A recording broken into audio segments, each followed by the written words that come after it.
project is a type of 3D printing called bioprinting, led by Dr. Anthony Atala at the Wake Forest Institute for Regenerative Medicine in North Carolina. The premise is simple. Send a scanned image of a body part to the printer, and the machine starts building. Ears, noses, fingers. Dr. Atala's goal is to transplant the parts directly into patients. Simpler organs will be the first to reach patients, starting with skin. If this were in fact a wound, it would be dropping real skin cells over the wounded area.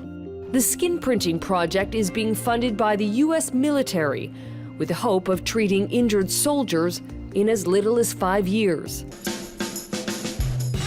The technology has been around since the mid-'80s, mainly used for prototyping in industrial settings. Some commercial planes are now outfitted with air ducts that are 3D printed, made smoother, lighter, and cheaper than the traditional method. Hollywood is using 3D printing to make costumes, like parts of the suit in Iron Man 2. And a professor in California plans to 3D print a house. If you think about the evolution of humans, we like to distinguish ourselves from other animals by the ability to make tools. And 3D printers are perhaps the ultimate tool. But what happens to laws and regulations when you have a tool to print anything?